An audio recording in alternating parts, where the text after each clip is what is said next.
আসসালামু আলাইকুম। Recipes by let's cooking and ফুডের পক্ষ থেকে আপনাদের সবাইকে স্বাগতম জানিয়ে নতুন একটা রেসিপি নিয়ে চলে এসেছি। তো সেটা হচ্ছে আপনাদের মাঝে আমি সাদা দই তৈরি করে দেখাবো আজকে। তো চলুন দেখে নেওয়া যাক পুরো রেসিপিটা। আশা করি সাথেই থাকবেন, পুরো ভিডিওটা স্কিপ না করে। ফার্স্টে আমি একটি কড়াইয়ে 1 লিটার পরিমাণ দুধ নিয়ে নেব। দুধটাকে কিন্তু বন্ধুরা অনবরত নাড়তে হবে, এটাতে যেন কোনো রকমের সর না চলে আসে, কারণ সর আসলে দইটা খেতে একদম ভালো লাগবে না। এই জন্য অনবরত এটাকে নাড়তে হবে আমাদের।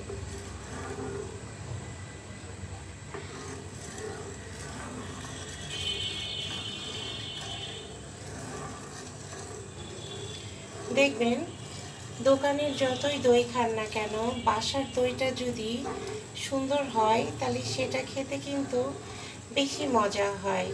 কারণ বাসায় যখন একটা জিনিস আমরা তৈরি করি তখন সেটাতে কিন্তু সব কিছুই পারফেক্ট দেওয়ার চেষ্টা করি এবং সব কিছুই একদম খাঁটি থাকে।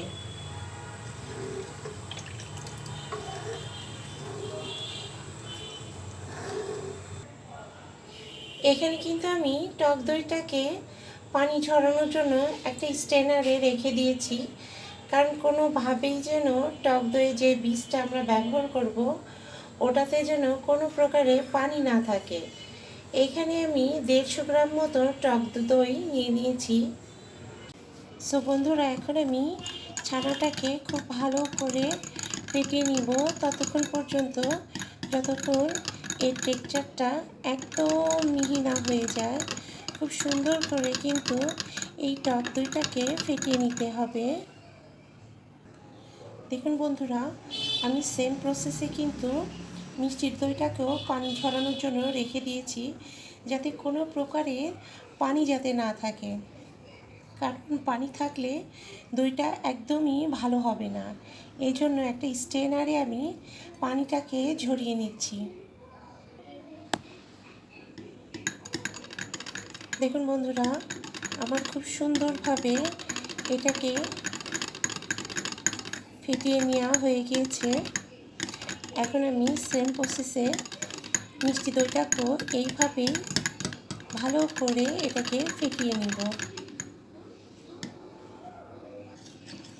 দেখুন বন্ধুরা, এখন আমি ঠিক সেম প্রসেসেই মিষ্টি দইটাকেও ভালো করে ফেটিয়ে নিচ্ছি, কারণ দইটা যত সুন্দর ফেটানো হবে, এটা কিন্তু দইয়ের বীজটাকে যত সুন্দর ফেটানো হবে তত কিন্তু দইটা খুব সুন্দর বসবে। এটাকে ফেটিয়ে নেওয়ার কারণই হচ্ছে যাতে কোনো প্রকারের দানা না থাকে।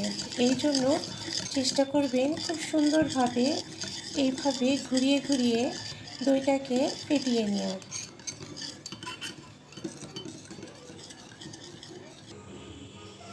এখানে আমি 1 কাপ পরিমাণ চিনি অ্যাড করে দিচ্ছি।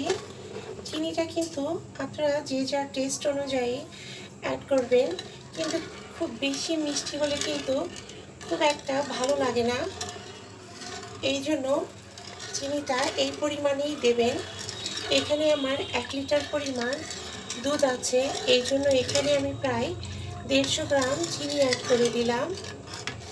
চিনিটা অ্যাড করলে কিন্তু দুধের টেক্সচারটা কিন্তু একটু পাতলা হয়ে যাবে, এই জন্য কিন্তু কোনো চিন্তা করবেন না।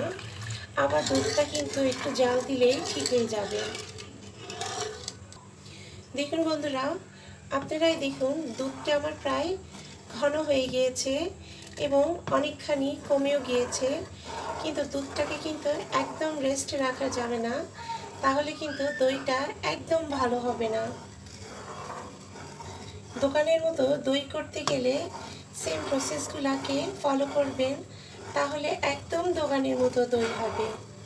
তো দুধটা আমার হয়ে গিয়েছে, এখন এটাকে আমি কিছুক্ষণ ঠান্ডা করে নিব।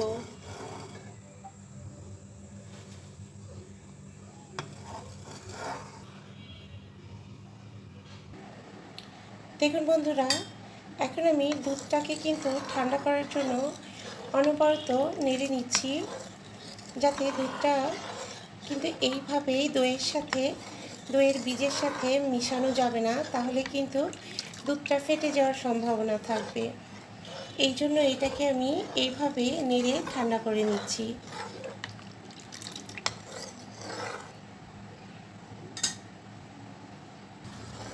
দেখুন বন্ধুরা, দুধটাকে কিন্তু খুব বেশি ঠান্ডা করা যাবে না, এমনভাবে ঠান্ডা করবেন যাতে হালকা কুসুম কুসুম গরম থাকে। এই জন্য আমি দুধটাকে চেক করে নিব। যখন দেখবেন এইভাবে, দেখুন একদম গরমটা হাতেও লাগবে না এবং গরমও অনুভূতি হচ্ছে, তখন এই সময় দইয়ের বীজটা মিশিয়ে দিতে হবে। দেখুন বন্ধুরা, আমি কিন্তু দইটাকে এইভাবেই মিশিয়ে দিব না। এই পর্যায়ে আমি এখান থেকে সামান্য পরিমাণ দুধ আগে এখানে অ্যাড করে দিব। অ্যাড করে দেওয়ার পর তারপরে আমি এটাকে দইয়ের সাথে মিশিয়ে নিব। আমি কিন্তু দইটাকে একদম ঘরোয়াভাবে দেখাচ্ছি, একদম দোকানের স্বাদে। আপনারা যদি সমস্ত প্রসেসগুলো ফলো করেন তাহলে একদম দোকানের মতো হবে আপনাদের দই। দেখুন বন্ধুরা, কি সুন্দরভাবে দইটা আমার মিশে গিয়েছে। এখন আমি দুধের সাথে দইয়ের এই বীজটাকে মিশিয়ে দিব। এখানে এবার আমি আস্তে আস্তে ঢালতে থাকবো, দইয়ের বীজটাকে একদম সুন্দরভাবে মিশিয়ে নিব।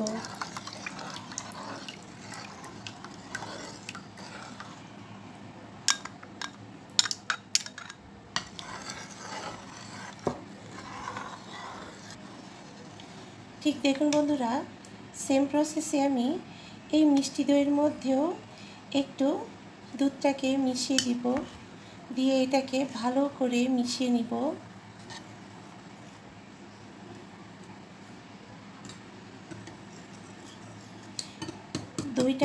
দইয়ের বীজটা কিন্তু খুব ভালোভাবে মিশাতে হবে, মিশিয়ে তারপরে দুধের মধ্যে অ্যাড করে দিতে হবে।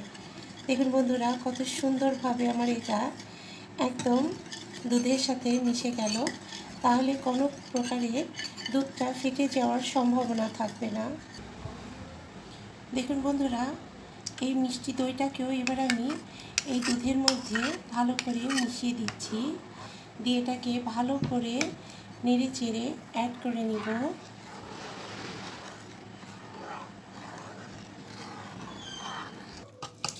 আমি দুটো দইটাকে এইভাবে খুব ভালো করে দুধের সাথে মিশিয়ে নিচ্ছি, যাতে দুটো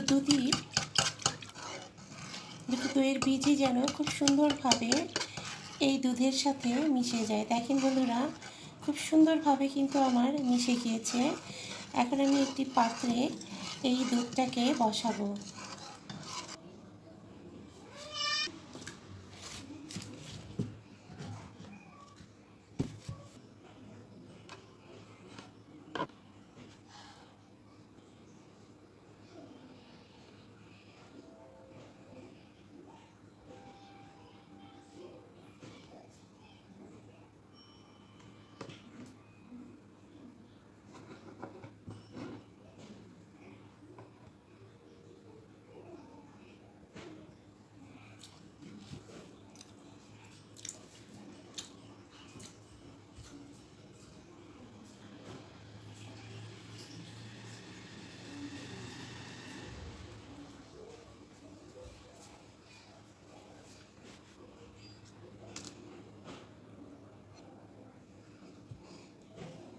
এখন আমি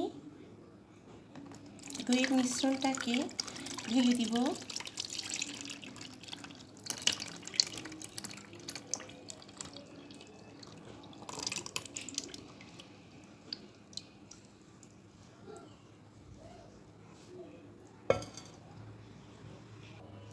দইটাকে জমানোর জন্য 12 ঘন্টা ওয়েট করব।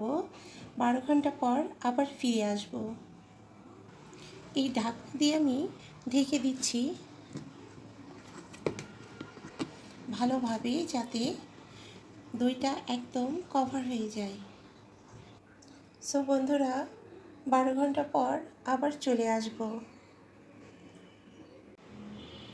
সো দেখুন বন্ধুরা, দইটাকে আমি একটি বাটিতে পরিবেশন করে দেখাচ্ছি কত সুন্দর জমছে এবং কত সুন্দর হয়েছে।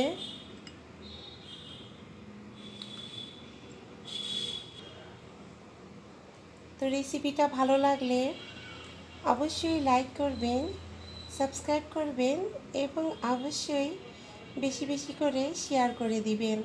তো আজকের মতো এই পর্যায়ে আল্লাহ হাফেজ।